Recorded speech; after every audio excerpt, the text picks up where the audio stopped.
Diddy's trial saw some truly shocking things come to light.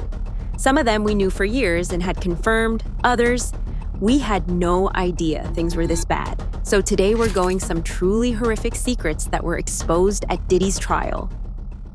For whatever reason, the feds didn't present a lot of stuff that would have made sure that he was gone forever, rather than just being gone to November.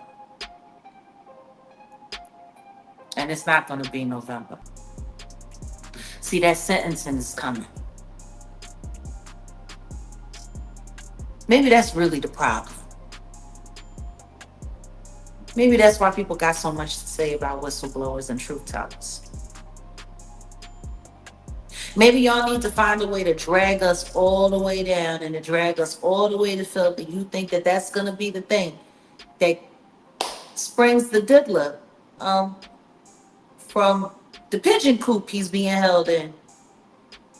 Because I'm going to tell you something right now. After October 3rd, there's going to be a lot of people who's going to be quaking in their boots. There's going to be a lot of knees knocking. Because the longer he has to stay in there, people are going to wonder, how long is it going to be before he turns into his dear old dad and just starts snitching on everybody?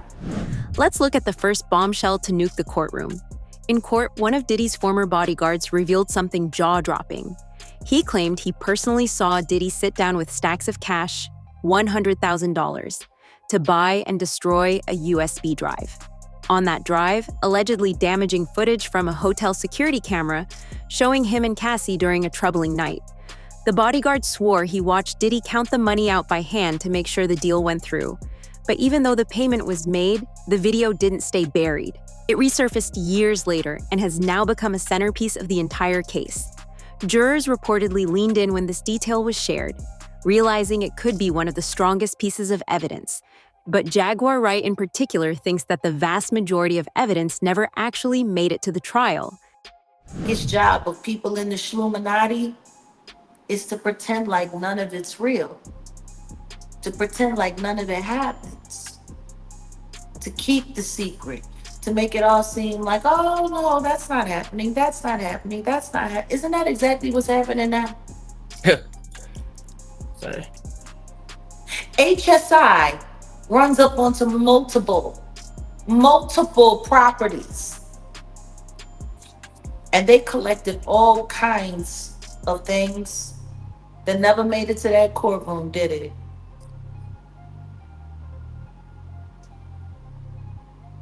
Not one mention of a firearm, not one mention, even though some of the testimony said that he carried firearm. The way Kid Cudi's car, the way that whole situation happened, I mean, it was on court document. People were sitting there talking about it, and they still trying to act like that never happened.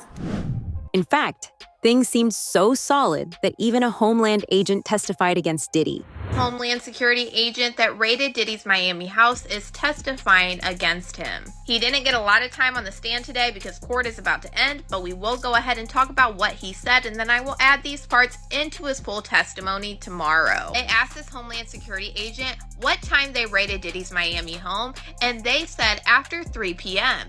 They said, why did you raid it so late? And they said, because we were tipped off that Diddy and his family were about to leave the country. And I'm sure you guys remember when they raided Diddy's houses, he wasn't there. They actually caught him at the airport getting ready to get on his private jet. And this is when Homeland Security arrested one of Diddy's right-hand men, Paul, for narcotic offenses. Then they asked this Homeland Security agent what they all found at Diddy's Miami property. And he talked about the weapons with defaced serial numbers being loaded and all of that information. He also said he found toys, if you get what I mean, and he also found Astroglide. Kid Cudi's testimony brought the courtroom to a standstill. He said his friendship with Cassie sparked a chain reaction that went way beyond music drama. First, his Porsche, a sleek, custom model he loved, mysteriously exploded in his driveway after someone tossed a Molotov cocktail. Cudi said he never forgot the sight of the flames. And that wasn't all. He also claimed Diddy once broke into his home and destroyed his wrapped Christmas gifts, leaving the living room ransacked. He actually even testified about being super hesitant to testify against Diddy, knowing how the accused had a thirst for lashing out. I hated every minute of it. Like I did not want to do it. But then I thought about, when I was up there, I'm here to support Cassie. And, Cassie is my friend, and I love her and I want to see her do well. When I saw her get married, I was so happy for her, that she found someone, her person. When I saw that she was having kids, I was like, oh, this is so awesome. You know what I mean? Like, I've always just wanted to see her, thrive and do well and be happy, because I know she was living a nightmare. And I just was there to support her. That's what kind of gave me peace with it when I sat down in that chair. It was just about, damn, I don't want to do this, to being like, oh man, I gotta like hold homegirl down and like, According to Cudi, these weren't random accidents. They were warnings. It was crazy, man. Like, man. In the moment, it was just crazy. Like, I had a hard time understanding if it was reality. Like, I was like, am I in a movie? What the is going on? But it was, just chaotic and intense. And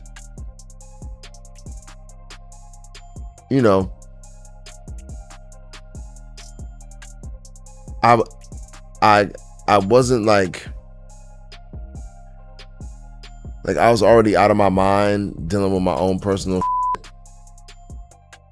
So I was really just like it, like I just was willing to walk into the fire and so I always thought about it before all this stuff happened and it came out again. I just, over the years, I just thought about it as like just some wild that happened in my rock and roll life. You know what I'm saying? Like, it was just some crazy shit that happened. Imagine being at the top of your career and suddenly dealing with chaos like this. Jurors weren't just listening, they were stunned. Because these weren't rumors anymore. They were sworn statements under oath. Another shocking moment came from Capricorn Clark, who worked closely with Diddy during the Cassie years. Testimony resumed today in the federal sex trafficking trial of music mogul Sean Diddy Combs. And today, one of the Combs' former assistants took the stand. Okay, Fox 5's Lisa Evers was inside the courtroom. And Lisa, it was another day of intense testimony. It was definitely intense testimony, Natasha and Steve. Former Diddy aide Capricorn Clark was on the stand talking about violence she witnessed as well as the hardship that she endured after she was fired by Combs in 2012. She broke down in tears when she recalled how she dedicated her life to Sean Diddy Combs and considered herself a type of protector. On the stand, she claimed one terrifying incident left her fearing for her life. According to her testimony, Diddy forced her into a car while holding a gun, all because she hadn't told him that Cassie and Kid Cudi were spending time together. Clark said Diddy told her flat out that they were going to kill Cudi that night. As she recounted her testimony, it got worse. A lot worse. Tell you, this might just get even crazier than Diddy being charged with the kid of Capricorn Clark. Diddy's fourth victim is a female who is a prior employee and actually a former assistant of Diddy. Now, this former assistant is going by the name Mia as her pseudonym, and they asked Cassie Ventura if she knew this person, and she said yes, this is one of Diddy's former assistants. And we know Capricorn Clark is one of the female former assistants that used to work for Diddy back when Diddy was with Cassie. And even Cassie's mom confirmed that she knew who Mia was, the former assistant. And it doesn't end there. They asked one more person if they knew this assistant named Mia, and it was Dawn Richard. Guess who was the former assistant still at that time during Danity Kane? It was Capricorn Clark. So not only is Diddy being hammered right now on the RICO because the arson connected to Kid Cudi and the break-in of Kid Cudi's home is connected to a kidnapping. Both the arson and the kidnapping fall underneath that RICO charge. But I also think victim number 4 is gonna be Capricorn Clark. She described the ride as the longest of her life, unsure what would actually happen. The trial even pulled the legendary Prince into the spotlight. Cassie's former assistant testified that one night she and Cassie slipped into Prince's private home to watch him perform. What should have been a magical night turned into something unforgettable for all the wrong reasons. According to her, Diddy lost control outside and began lashing out. The commotion grew so loud that Prince's own security guards reportedly had to step in to break things up. Think about that. At Prince's house, with music icons all around, security was forced to intervene. Imagine being trapped on a private jet thousands of feet in the air with nowhere to go. That's exactly the story told by one of Diddy's former assistants. On the stand, he described watching a heated incident unfold mid-flight. According to him, Diddy had a glass of whiskey in hand while Cassie shouted, "Isn't anybody seeing this?" As things spiraled, the assistant claimed the crew sat frozen, unwilling to get involved, leaving Cassie to deal with the situation alone. Jaguar Wright has previously explained how Diddy managed to pull this off. The culture of violence is simply too pervasive in the industry. Go to Diddy parties, which is where people like me step in.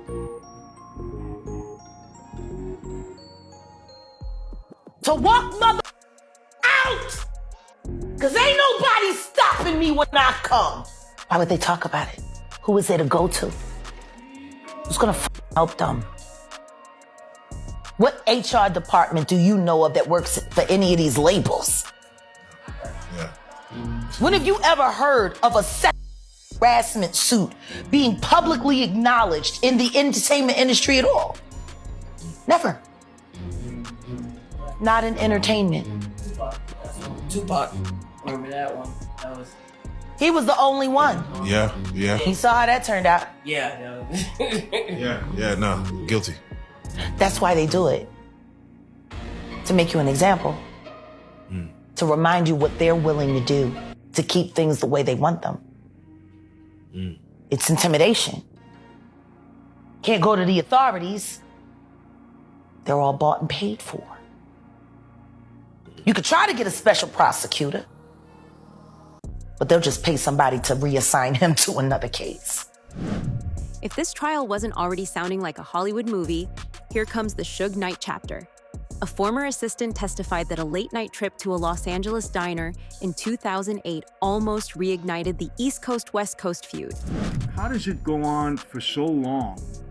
You know, when we were on the street, we didn't get a day's rest. I mean, the government was all over us. The FBI is all over us. They got investigations on us. They got informants. They got surveillance equipment. He was not cutting you off, but he was an informant for years. Was he really? Yeah. That's why when people was like, oh, he's going to run, oh, he's not. It's the reason why these type of people get caught up. They always been telling them they bigger than the law because they part of the law, you know? And as you know, all these people get tired of their raps. According to her, Diddy spotted Suge Knight nearby, panicked, and rushed back to his car.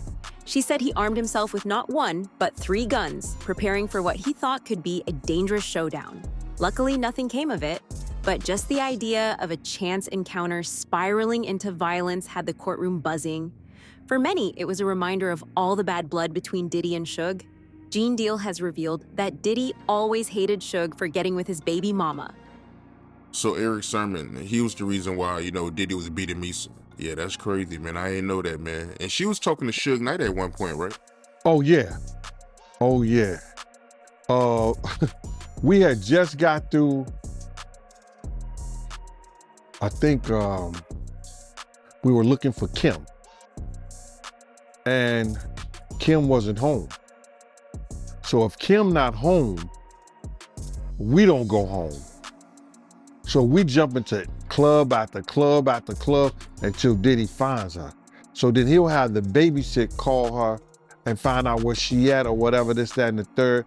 And then we would have to go to the club that she at.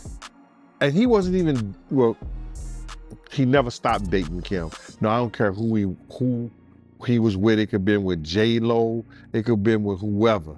He never stopped dating Kim. Kim couldn't date or be with nobody. She just couldn't. So now, this damn wolf, I guess he was holding this magazine in his pocket or whatever, and it was like a brochure or something like that, but it was Death Row. And it was Suge Knight with Misa. Now, when I told this story, nobody believed that, because they don't believe shit I say until it comes out in pictures or videos. It had Suge Knight next to Misa. Suge had the baby Misa had Justin in her arms, and Suge Knight was just like holding Misa, I think like this, holding Misa. It was a friendly picture. But on the bottom capture of it, it said, what the East Coast won't take care of, the West Coast will. Yo, Wolf showed that to Puff. You could see veins coming through his forehead, through his neck and everything. He blew a stack. It was crazy. So, Misa was everything but a child of God. But you gotta realize, Puff wasn't giving her the money that she needed to take care of Justin properly. Jaguar Wright has also corroborated Suge's belief that Diddy is a federal informant, seeing as even his father was one. Did y'all see when they interviewed Dapper Dan about Diddy? I haven't seen that one. Please. They ran into Dapper Dan in Harlem and they asked him what he thought about what was going on with Diddy and if he knew Diddy. And I love Dapper Dan for this. He said, I grew up with his parents. He said, and what's going on with him has been going on long before him. Now, his father was a government snitch and a bad actor in the criminal world altogether. But there's whispers in the streets of Harlem that Diddy's mother isn't alive. Not his biological mother, but that woman is his aunt. Whoa. There are whispers. Wait a minute. There are whispers. One of the most emotional moments came when Cassie's own mother took the stand. She testified that she once tried to physically confront Diddy herself after he refused to give back Cassie's stolen phone.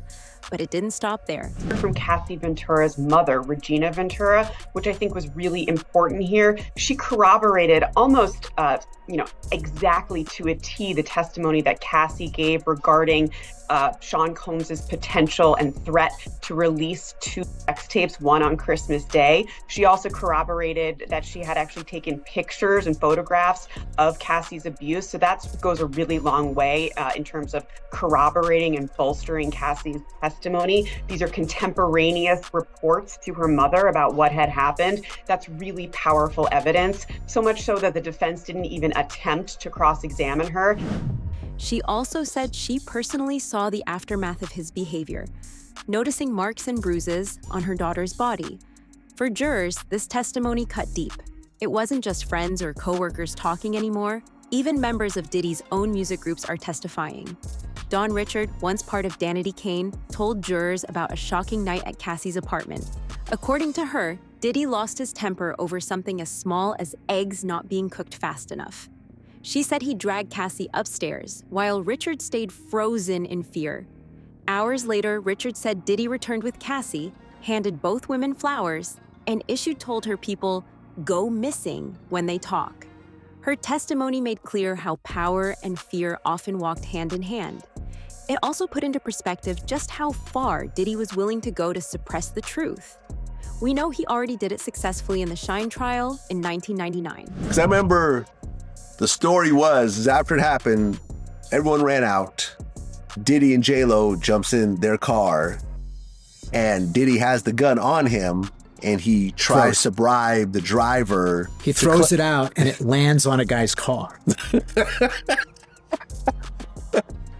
And then they get pulled over the next precinct up, the Midtown North precinct. And they're brought into the precinct. Now, that's where I heard that Parker might have passed the phone in, when they were at that police station. And Because Derek Parker, in my interview, said that he drove J-Lo and Puffy to the precinct after the shooting. Oh, okay. That's what he said. Yeah, so he probably drove him from the one precinct there. So anyway, that was an allegation a detective had told me. But yeah, so this guy's sitting in his car, and a gun lands on his roof or whatever. And they don't put it together, though, for like a day or so. Because, I guess the way the guy reported, he reported in a different precinct, whatever happens. But they put it together. They tried to bribe that guy. This female security guard got bribed, and she said, "Oh, I fell on him right after the shooting, and I didn't feel a gun against him." I mean, come on, people changed their stories. There was a lot going on with that case. He should have been held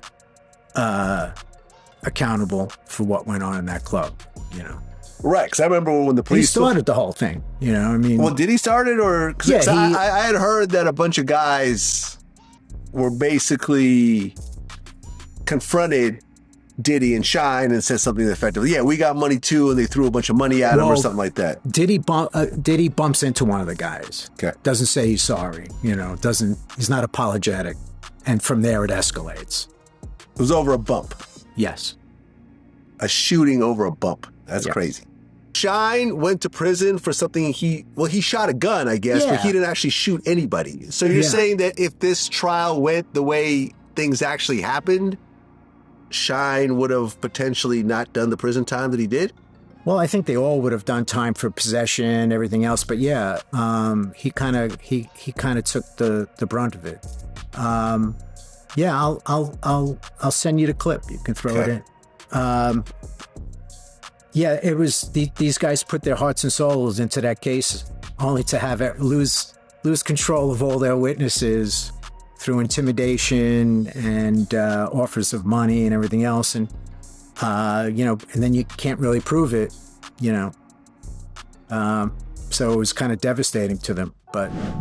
And he's done it again this time.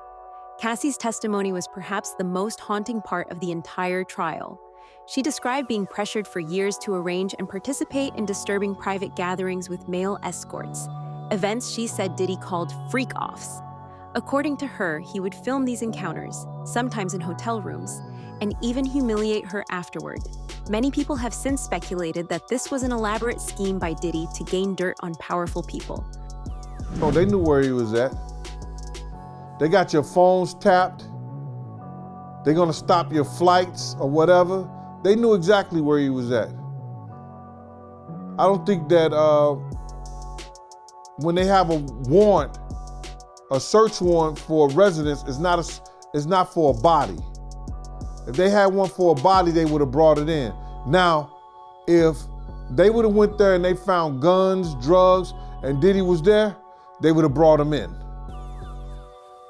You know what I'm saying? They would have brought him in.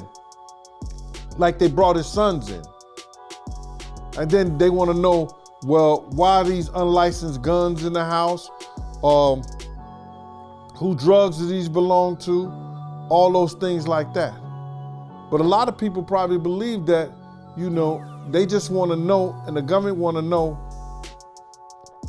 what things those people were doing on those tapes and who was doing shit on those tapes.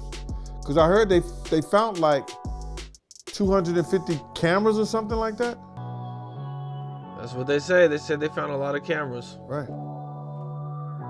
There's a lot of rumors about him recording some of these parties, and he's using a lot of this stuff for blackmail, like a lot of celebrities, even as far as politicians. You know, I think even Little Rod said that Diddy had every room taped and bugged. Right. Well, in his affidavit or his deposition that he gave to the courts, he said every room was bugged, and that he did have tapes and information on a lot of different celebrities and people in the music business, people that were in politicians, and like I said, in other platforms, people that was in the ministry, allegedly. Oh, that's crazy. Yeah. Now, if the feds got their hands on these tapes, you could very well see like a domino effect of coming down on everybody. It depends on what's on the tapes. As if the trial wasn't dramatic enough, huge celebrities keep getting pulled into it. Britney Spears, Michael B. Jordan, and even Prince's name have all come up during testimony. Cassie revealed that her 21st birthday party was packed with stars, including Britney. She also said Diddy once accused her of being too close with actor Michael B. Jordan, fueling even more jealousy. In addition to this, external speculation often floated the idea that Diddy was going to get off easy because he was already cooperating with the feds in order to give them even bigger fish to fry, such as Jay-Z. Will Diddy start snitching? He better. But the only thing I'm interested in him talking about is everything he knows about Kathy Coriana White.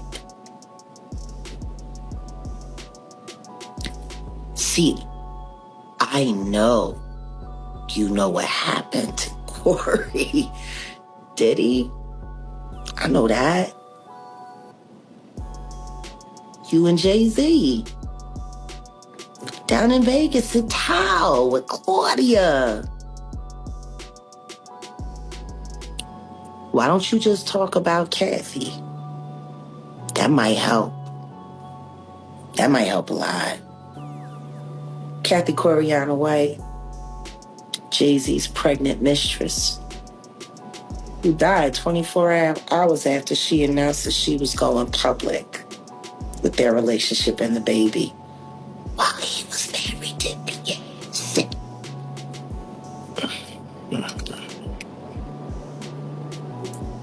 What, did an aneurysm, Diddy? Or are you the one who paid the same coroner that you...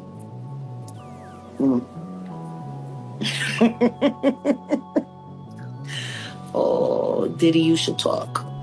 Do you think there are more secrets about Diddy waiting to be unearthed? Let us know in the comments below.